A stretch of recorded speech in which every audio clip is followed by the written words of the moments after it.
Titanic के बाद अगर लोगों को किसी शिप पर यकीन था तो वो थी एमवी एक्सप्लोरर। यह दुनिया की पहली क्रूज शिप थी जिसको खास बनाया ही बर्फ में चलने के लिए था। इसकी परफॉर्मेंस इतनी अच्छी थी कि इसने अंटार्कटिका में कई शिप्स को रेस्क्यू करने का रिकॉर्ड भी बनाया है। लेकिन 23 नवंबर 2007 की रात को काले और वीरान सदर्न ओशन में इस शिप के साथ एक ऐसा हादसा पेश आया कि इसको बीच समंदर में ही अकेला छोड़कर निकलना कैप्टन की मजबूरी बन चुकी थी। दोस्तों, 1960 में समंदर के रास्ते अंटार्कटिका का सफर करना तकरीबन नामुमकिन समझा जाता था क्योंकि वहां पर समंदर बर्फ से भरा होता था और इस सिचुएशन में किसी नॉर्मल शिप का वहां पर जाना मौत को दावत देने जैसा ही था। मगर एक Swedish American businessman Eric Lindblad ने इसे चैलेंज समझकर कबूल किया और एक ऐसी शिप बनाने का इरादा किया जो आसानी अंटार्कटिका का सफर कर सके और जो लोग अंटार्कटिका देखने का ख्वाब रखते थे वह अपना ख्वाब पूरा कर सके। इसी मकसद के लिए एक स्पेशल शिप तैयार की गई जिसकी लंबाई 240 फुट और वजन 2300 टन से भी ज्यादा था। इस शिप को लिंड ब्लेड एक्सप्लोरर का नाम दिया गया। एक्सप्लोरर का कंपैरिजन अगर इतिहास की मशहूर शिप्स टाइटैनिक या फिर आरएमएस ओलंपिक से किया जाए तो यह उनसे छोटी तो जरूर थी मगर मजबूती में इसका कोई जवाब नहीं था। यह वो पहली क्रूज शिप बनाई गई थी जिसका मकसद पैसेंजर्स को अंटार्कटिका के बर्फीले पानी की सैर कराना था। नॉर्मली यह काम आम शिप्स नहीं कर सकती। अगर कभी शिप्स को बर्फीले समंदर में जाना हो तो उनके आगे आइस ब्रेकर लगाया जाता है, लेकिन यह आइस क्लास 1A शिप यानी इसको बर्फ में चलने के लिए आइस ब्रेकर की जरूरत नहीं थी, बल्कि इसका शेप ऐसे डिजाइन किया गया था कि शिप के वजन से ही बर्फ टूटती जाती थी। इस शिप में 104 पैसेंजर्स और 54 क्रू मेंबर्स के लिए जगह मौजूद थी। क्रूज शिप में तमाम लग्जरी फैसिलिटी के साथ साथ एक और चीज भी थी जो एमवी एक्सप्लोरर की शान में इजाफा कर रही थी, क्योंकि इसे खास तौर पर अंटार्कटिका के सफर के लिए बनाया गया था और वहां मौजूद बर्फ से महफूज रखने के लिए इसके हल को डबल लेयर में बनाया गया था। लॉन्च होते ही यह शिप पूरी दुनिया में फेमस हो गई और लोग इस पर सवार होकर अंटार्कटिका जाने की ख्वाहिश रखने लगे। असल में पहले इसका नाम तो लिंड ब्लेड एक्सप्लोरर रखा गया था, लेकिन वक्त के साथ साथ इस शिप के ओनर्स भी बदलते रहे और 2004 में आखिरी बार इसको Toronto based travel company gap adventures ने खरीदा, जिन्होंने इसका नाम एमवी एक्सप्लोरर रख दिया था। इसके बाद यह किसी और मालिक के कब्जे में नहीं आ पाएगी, ऐसा किसी के वहमों और गुमान में भी नहीं था। 2007 तक एमवी एक्सप्लोरर अंटार्कटिका के 250 कामयाब सफर कर चुकी थी, लेकिन इसी साल के नवंबर में इसको एक ऐसे सफर पर रवाना होना था जहां से लौटकर यह कभी वापस नहीं आएगी। नवंबर 2007 था। एमवी एक्सप्लोरर अपने 19वें सफर के लिए बिल्कुल तैयार थी। इसको अर्जेंटीना के शहर उशुआइया से स्टार्ट लेना था और फॉल्कलैंड आइलैंड से होते हुए साउथ जॉर्जिया आइलैंड और फिर अंटार्कटिका तक पहुंचना था। 11 नवंबर 2007 को एमवी एक्सप्लोरर में 104 पैसेंजर्स और 54 क्रू मेंबर्स एक बार फिर से अंटार्कटिका के इस हसीन सफर के लिए रवाना हुए। यहाँ तक सब कुछ नॉर्मल चल रहा था। किसी को भी अंदाजा नहीं था कि इनका यह हसीन सफर इनको किस मुसीबत में धकेलने वाला है। एमवी एक्सप्लोरर के कैप्टन 49 ईयर्स के बेंगट विमन थे। वो हजारों बार इस बर्फ से भरे समंदर पर शिप्स चला चुके थे और इसी एक्सपीरियंस की वजह से ही पैसेंजर्स खुद को महफूज समझ रहे थे।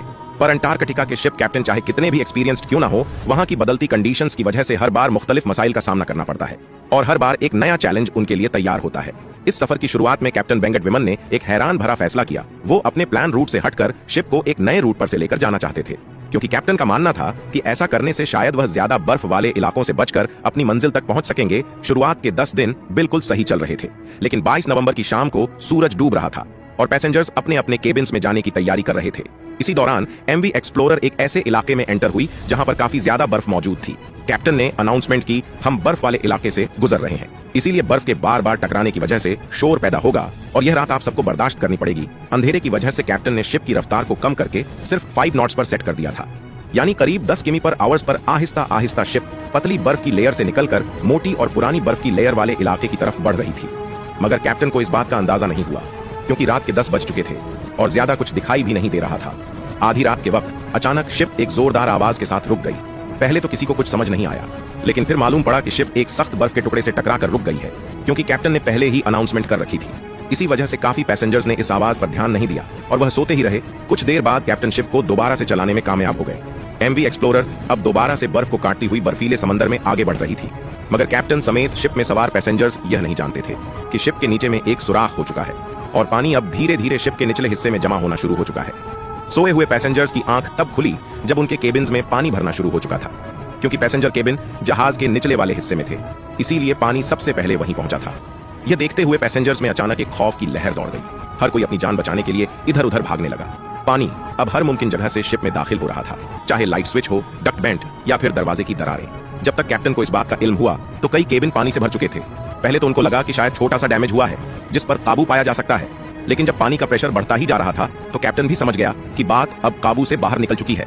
कैप्टन ने फौरन शिप को खाली करने का ऑर्डर दिया और तमाम लाइफ बोट्स को डिप्लॉय करने का फैसला किया। इसी दौरान शिप बर्फीले इलाके से तो निकल चुकी थी, मगर पानी जमा होने की वजह से वह एक तरफ झुक गई थी। क्रू मेंबर्स जल्दी से शिप को खाली करने और इंसानी जानों को बचाने में मसरूफ थे। शिप अपनी मंजिल से 46 किलोमीटर दूर थी और मंजिल पर डैमेज शिप के साथ पहुंचना नामुमकिन था। दूसरी तरफ मसला यह भी था कि अंटार्कटिका का यह समंदर बर्फ होने की वजह से बहुत ज्यादा ठंडा था और यहाँ की ठंडी हवा की वजह से लाइफ बोट्स पर ज्यादा देर रहना भी मुमकिन नहीं था।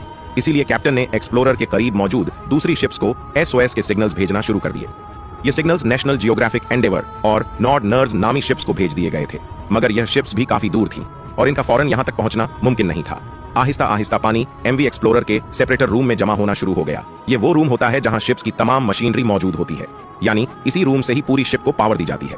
इस रूम में पानी भरने की वजह से अब MV एक्सप्लोरर की तमाम इलेक्ट्रिसिटी बंद हो गई। अंटार्कटिका के बर्फीले समंदर के बीचों बीच अब MV एक्सप्लोरर बिल्कुल अंधेरे में तन्हा खड़ी थी। इसके इंजन्स बंद हो चुके थे और अब शिप सिर्फ समुद्री लहरों के रहमो करम पर थी। कैप्टन को जहां इवैक्यूएशन की फिक्र थी, वहीं अब उसको एक और ख्याल भी तंग कर रहा था।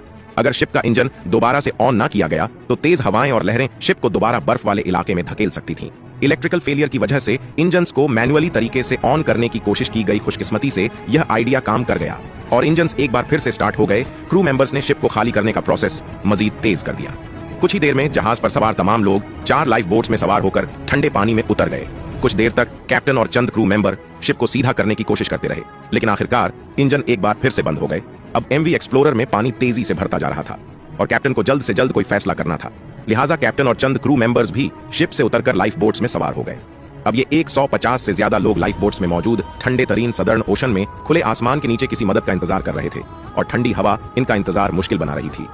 अगले 4 घंटों तक यह इंतजार जारी रहा और आखिरकार एक शिप इनको बचाने के लिए पहुंच गई। यह नॉर्ड नर्स शिप थी जिसे कैप्टन ने SOS कॉल दी थी। तमाम लोगों को तो कामयाबी से बचा लिया गया, लेकिन MV एक्सप्लोरर के नसीब में डूबना ही लिखा था।